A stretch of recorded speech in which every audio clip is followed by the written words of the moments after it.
Hello, അസ്സലാമു അലൈക്കും. അപ്പോൾ ഇന്ന് വന്നിട്ടുള്ളത് പപ്പായ വെച്ചിട്ട് എല്ലാവിധ പാർട്ടികളിലും സെർവ് ചെയ്യാൻ പറ്റുന്ന ഒരു അടിപൊളി ഐറ്റം ആയിട്ടാണ്. അപ്പോൾ നമ്മുടെ വീഡിയോ മുഴുവനായിട്ടും സ്കിപ്പ് ചെയ്യാതെ തന്നെ കാണുക. കണ്ടിട്ട് ഇഷ്ടമാകുന്നുണ്ടെങ്കിൽ നമ്മുടെ വീഡിയോ ലൈക്ക് ചെയ്യാനും ചാനൽ സബ്സ്ക്രൈബ് ചെയ്യാനും മറക്കരുത്. അപ്പോൾ ആദ്യം തന്നെ നമ്മുടെ ഈ ഒരു ഐറ്റം റെഡിയാക്കി എടുക്കാനായിട്ട് ഒരു പാൻ സ്റ്റൗവിലേക്ക് വെച്ച് കൊടുക്കാം. അതിലേക്ക് ഒരു അര കപ്പ് പഞ്ചസാര ചേർത്ത് കൊടുക്കാം. അപ്പോൾ ഏറ്റവും ലോ ഫ്ലെയിമിലിട്ടിട്ടാണ് ഈ ഒരു സമയത്ത് നമ്മൾ വെക്കേണ്ടത്. ഇനി അടുത്തതായിട്ട് ഇതിലേക്ക് ചേർത്ത് കൊടുക്കുന്നത് നമ്മുടെ കർമൂസയാണ്. അപ്പോൾ നമ്മൾ പപ്പായ എന്നൊക്കെ പറയും കേട്ടോ. അപ്പോൾ അത്യാവശ്യം വലിയ കർമൂസയൊക്കെ ആണെന്നുണ്ടെങ്കിൽ അതിൻ്റെ പകുതി മാത്രമാണ് കേട്ടോ നമുക്ക് ആവശ്യമായിട്ടുള്ളൂ. ചെറുതാണെന്നുണ്ടെങ്കിൽ മാത്രം ഒന്ന് ഫുള്ളായിട്ട് എടുത്താൽ മതി. അപ്പോൾ ഞാനിതിവിടെ ഗ്രേറ്റ് ചെയ്തിട്ടാണ് ഇതിലേക്ക് ചേർത്ത് കൊടുക്കുന്നത്. അപ്പോൾ വലിയൊരു കർമൂസ ആയതുകൊണ്ട് തന്നെ ഞാൻ അതിൻ്റെ പകുതി മാത്രമാണ് കേട്ടോ ഗ്രേറ്റ് ചെയ്തിട്ട് ഇതിലേക്ക് ചേർത്ത് കൊടുത്തിട്ടുള്ളൂ. ബാക്കി പകുതി നമുക്ക് തോരൻ വെക്കാനൊക്കെ ആയിട്ട് എടുക്കാം. ഇനി ഇതിലേക്ക് ഒരു 1/4 കപ്പ് പഞ്ചസാര കൂടെ ഞാൻ ചേർത്ത് കൊടുത്തിട്ടുണ്ട്. അതിനുശേഷം ഒരു 1/4 കപ്പ് വെള്ളവും കൂടെ ഒഴിച്ചിട്ട് നല്ല പോലെ ഇളക്കിയെടുത്തതിന് ശേഷം ഇതിനാദ്യം ഒന്ന് വേവിച്ചിട്ടെടുക്കണം. അപ്പോൾ 1.5 ലിറ്റർ പാലിലേക്കാണ് നമ്മളിപ്പോൾ ഇവിടെ ഒരു പകുതി കർമൂസ എടുത്തിട്ടുള്ളത്. അപ്പോൾ വേറൊന്നുമല്ല, നമ്മൾ പച്ച കർമൂസ വെച്ചിട്ട് ഒരു അടിപൊളി പുഡിങ്ങാണ് കേട്ടോ റെഡിയാക്കി എടുക്കുന്നത്.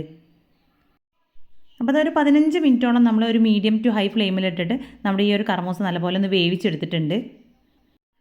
അപ്പോൾ നമ്മുടെ കർമൂസയൊക്കെ നല്ലപോലെ വെന്ത് വന്നതിന് ശേഷം ഞാനിതിലേക്ക് 1 ടീസ്പൂൺ വാനില എസൻസ് ചേർത്ത് കൊടുത്തിട്ടുണ്ടായിരുന്നു. അപ്പോൾ അത് വീഡിയോയിൽ കാണിക്കാൻ വിട്ടുപോയിട്ടുണ്ട്. അപ്പോൾ നിങ്ങൾ ഈ ഒരു സമയത്ത് ഇതിലേക്ക് 1 ടീസ്പൂൺ വാനില എസൻസ് ചേർത്ത് കൊടുക്കുക കേട്ടോ. അതിനുശേഷം നല്ലപോലെ മിക്സ് ചെയ്തെടുത്ത് അതിൽ നിന്നും പകുതിയിലേറെ ഞാൻ ഒരു പാത്രത്തിലേക്ക് മാറ്റി വെക്കുന്നുണ്ട്. അത് നമ്മുടെ പുഡിങ്ങിലേക്ക് ചേർത്ത് കൊടുക്കാനുള്ളതാണ്. അപ്പോൾ ബാക്കിയുള്ള ഈ ഒരു 1/4 ഭാഗത്തോളം ഞാൻ ഫുള്ളായിട്ട് ഒന്നും കൂടെ ഒന്ന് ഡ്രൈ ആക്കി എടുക്കുന്നുണ്ട്. അത് നമുക്ക് അതിന് മുകളിലായിട്ട് ഡെക്കറേഷൻ ചെയ്തെടുക്കാനുള്ളതാണ്. അപ്പോൾ ഇത് ഓപ്ഷനിലാണ്, ഇഷ്ടമുണ്ടെങ്കിൽ മാത്രം ചെയ്തെടുത്താൽ മതി. ഇനി അടുത്തതായിട്ട് ഇതിലേക്ക് വേണ്ടത് ചൈന ഗ്രാസ് ആണ്. ഇപ്പോൾ ഒരു 18 ഗ്രാമോളം ചൈന ഗ്രാസ് 1.5 കപ്പ് വെള്ളത്തിൽ ഒരു 10 മിനിറ്റ് കുതിർത്തെടുത്തതിന് ശേഷം നല്ലപോലെ ഒന്ന് മെൽറ്റ് ചെയ്തെടുക്കാം. അപ്പോൾ 1.5 ലിറ്റർ പാല് വെച്ചിട്ടാണ് നമ്മളിവിടെ മൊത്തമായിട്ടും പുഡിങ് റെഡിയാക്കി എടുക്കുന്നത്. അതുകൊണ്ടാണ് ഞാൻ ഇതിലേക്ക് 18 ഗ്രാം ചൈന ഗ്രാസ് എടുത്തിട്ടുള്ളത്. ചൈന ഗ്രാസ് ചെറുതായിട്ടൊന്ന് മെൽറ്റായി വരുന്ന ആ ഒരു സമയത്ത് തന്നെ ഞാൻ അടുത്ത സ്റ്റൗവിലേക്ക് നമ്മുടെ 1.5 ലിറ്റർ പാലൊന്ന് തിളപ്പിക്കാനായിട്ട് വെച്ചിട്ടുണ്ട്. ഇതിലേക്ക് മധുരത്തിന് ആവശ്യമായിട്ടുള്ള പഞ്ചസാര കൂടെ ചേർത്ത് കൊടുക്കാം. അപ്പോൾ ഞാനിവിടെ 1 കപ്പ് പഞ്ചസാരയാണ് ഇതിലേക്ക് ചേർത്ത് കൊടുത്തിട്ടുള്ളത്. അപ്പോൾ മധുരം കൂടുതൽ വേണ്ടവർക്ക് കൂടുതൽ ചേർത്ത് കൊടുക്കാം. അപ്പോൾ ഈ ഒരു കപ്പ് പഞ്ചസാര തന്നെ അത്യാവശ്യം നല്ല മധുരമുണ്ട്. പിന്നെ ഇതിലേക്ക് ഒരു 2 ടേബിൾ സ്പൂൺ കണ്ടൻസ്ഡ് മിൽക്ക് കൂടെ ചേർത്ത് കൊടുക്കാം. അപ്പോൾ നമ്മൾ പുഡിങ് റെഡിയാക്കി എടുക്കുന്ന സമയത്ത് അതിലേക്കുള്ള പാല് നമുക്ക് തിളപ്പിച്ചെടുക്കേണ്ട ആവശ്യമില്ല. അത്യാവശ്യം നല്ല പോലെ ചൂടായി വന്നാൽ മതി. അപ്പോൾ അതുകൊണ്ട് തന്നെയാണ് ഞാൻ ചൈന ഗ്രാസ് ചെറുതായിട്ടൊന്ന് മെൽറ്റായി വന്നതിന് ശേഷം നമ്മുടെ പാല് വെച്ച് കൊടുത്തിട്ടുള്ളത്. അപ്പോൾ നമ്മുടെ പഞ്ചസാരയും മിൽക്ക് മെയ്ഡൊക്കെ നന്നായിട്ട് തന്നെ ഈ ഒരു പാലിൽ യോജിച്ച് വന്നതിന് ശേഷം പിന്നെ ഇതിലേക്ക് നമുക്ക് ചേർത്ത് കൊടുക്കേണ്ടത് വാനില എസൻസ് ആണ്. അപ്പോൾ അതൊരു ടീസ്പൂണാണ് കേട്ടോ ഞാനിതിലേക്ക് ചേർത്ത് കൊടുത്തിട്ടുള്ളത്. അപ്പോൾ നമ്മുടെ കർമൂസ ഓൾറെഡി വേവിച്ചെടുത്ത ആ ഒരു സമയത്തും അതിലേക്ക് 1 ടീസ്പൂൺ വാനില എസൻസ് ചേർത്ത് കൊടുത്തിട്ടുണ്ട്. അപ്പോൾ മൊത്തമായിട്ട് നമ്മളിതിലേക്ക് ഒരു 2 ടീസ്പൂണിൻ്റെ അടുത്ത് വാനില എസൻസ് ചേർത്ത് കൊടുത്തിട്ടുണ്ട്. അപ്പോൾ അത് നമ്മുടെ പാലൊക്കെ അത്യാവശ്യം നല്ല പോലെ ചൂടായി വന്നിട്ടുണ്ട്. ഇനി ഇതിലേക്ക് നമ്മൾ നേരത്തെ മാറ്റി വെച്ചിട്ടുണ്ടായിരുന്ന കർമൂസ വേവിച്ചെടുത്തത് ചേർത്ത് കൊടുക്കാം. അപ്പോൾ നമ്മുടെ ഈ ഒരു വേവിച്ചെടുത്തിട്ടുള്ള കർമൂസയിലും അത്യാവശ്യം നല്ല പോലെ മധുരമുണ്ട്. അപ്പോൾ എല്ലാം കൂടി ചേരുമ്പോൾ നമ്മുടെ പുഡിങ്ങിനും അത്യാവശ്യം നല്ല മധുരം തന്നെയാണ് കേട്ടോ കിട്ടുന്നത്. അപ്പോൾ ഇതുപോലെ ഗ്രേറ്റ് ചെയ്തെടുത്തിട്ട് നമ്മളിതിലേക്ക് ചേർത്ത് കൊടുത്തതുകൊണ്ട് തന്നെ നമ്മുടെ പുഡിങ്ങിനിടയിൽ ചെറിയ പീസുകളായിട്ട് നമുക്കിത് കടിക്കാനായിട്ട് ഉണ്ടാവും. അപ്പോൾ ഇത് ഇഷ്ടമില്ലാത്തവരാണെന്നുണ്ടെങ്കിൽ അരച്ചിട്ട് നമുക്ക് ആ ഒരു രീതിയിൽ വേവിച്ചിട്ടും ചേർത്ത് കൊടുക്കാം കേട്ടോ. അപ്പോൾ നമ്മുടെ ചൈന ഗ്രാസ് ഒക്കെ നല്ല പോലെ മെൽറ്റായി വന്നിട്ടുണ്ട്. അപ്പോൾ അതിൻ്റെ ഫ്ലെയിം ഓഫ് ചെയ്ത് കൊടുത്തിട്ടുണ്ട്. നമ്മുടെ കർമൂസ ഇതിലേക്ക് ചേർത്ത് കൊടുത്ത് ഒരു 5 മിനിറ്റോളം വേവിച്ചെടുക്കുകയും ചെയ്തതിന് ശേഷം കർമൂസ ചേർത്തിട്ടുള്ള നമ്മുടെ ഈ ഒരു പാലിൻ്റെ മിക്സ് ചൈന ഗ്രാസിലേക്ക് കുറച്ച് ചേർത്തൊന്ന് ഇളക്കിയെടുത്തതിന് ശേഷം വീണ്ടും നമുക്കിതിനെ പാലിലേക്ക് ചേർത്ത് കൊടുക്കാം. അപ്പോൾ ഇത് ചേർത്ത് കൊടുക്കുന്ന സമയത്ത് തന്നെ നമ്മുടെ പാലിൻ്റെ ഫ്ലെയിം ഞാൻ ഓഫ് ചെയ്തിട്ടുണ്ട് കേട്ടോ. ഓഫ് ചെയ്തതിന് ശേഷമാണ് എല്ലാം ചേർത്ത് കൊടുത്തിട്ടുള്ളത്.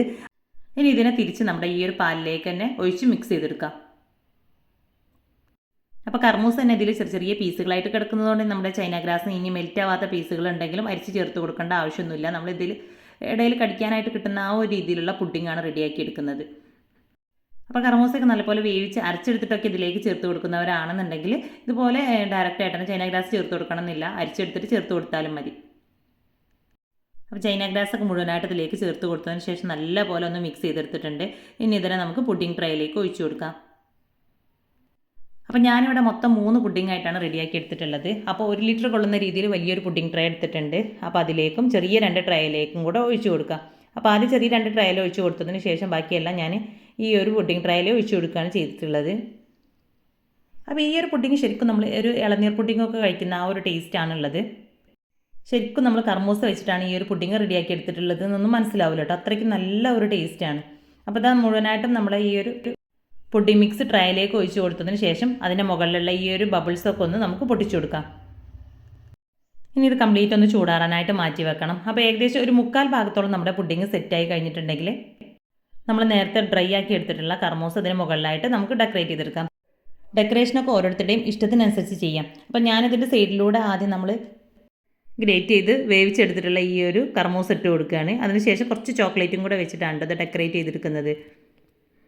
അപ്പോൾ ഇതിന് പകരമായിട്ട് കുറച്ച് നട്ട്സൊക്കെ ചേർത്തിട്ട് ആ ഒരു രീതിയിലും ഡെക്കറേറ്റ് ചെയ്തെടുക്കാം. അടുത്തത് ഇതുപോലെ കുറച്ച് ഡാർക്ക് ചോക്ലേറ്റ് ഗ്രേറ്റ് ചെയ്തെടുത്തതാണ് ചേർത്ത് കൊടുത്തിട്ടുള്ളത്. അപ്പോൾ കുറച്ചും കൂടെ കാണാൻ നല്ലൊരു ഭംഗിയാണ് കേട്ടോ. അപ്പോൾ കഴിഞ്ഞ ദിവസം ഫ്രഷ് സ്ട്രോബെറി വെച്ചിട്ട് പുഡിംഗ് റെഡിയാക്കി എടുക്കുന്നതിൻ്റെ വീഡിയോ കൂടെ ഞാൻ അപ്ലോഡ് ചെയ്തിട്ടുണ്ടായിരുന്നു. അപ്പോൾ കാണാത്തവരുണ്ടെങ്കിൽ അതൊന്ന് പോയിട്ട് കണ്ടു നോക്കുക കേട്ടോ. ഞാൻ എൻ്റെ സ്ക്രീനിൽ കൊടുക്കാം. ബിഗിനേഴ്സ് ആയിട്ടുള്ളവർക്ക് പുഡിംഗ് റെഡിയാക്കി എടുക്കുന്ന സമയത്ത് ഉണ്ടാകുന്ന എല്ലാവിധ സംശയങ്ങളൊക്കെ ക്ലിയർ ചെയ്യുന്ന രീതിയിൽ ഒരുപാട് പുഡിങ്ങിൻ്റെ വീഡിയോ ഒക്കെ നമ്മൾ മുന്നേ അപ്ലോഡ് ചെയ്തിട്ടുണ്ട്. അപ്പോൾ കാണാത്തവർക്ക് അതൊക്കെ പോയിട്ട് കണ്ടു നോക്കാം. അപ്പോൾ ഇന്നത്തെ നമ്മുടെ ഈ ഒരു പുഡിങ്ങിൻ്റെ വീഡിയോ ഇഷ്ടമായിട്ടുണ്ടെങ്കിൽ ലൈക്ക് ചെയ്യുക. അതുപോലെ തന്നെ നിങ്ങളുടെ ഫ്രണ്ട്സിലേക്കും ഫാമിലിയിലേക്കും ഒക്കെ ഒന്ന് മാക്സിമം ഷെയർ ചെയ്ത് കൊടുക്കുക. നിങ്ങളുടെ അഭിപ്രായങ്ങളൊക്കെ കമൻറ്റായിട്ട് അറിയിക്കുക.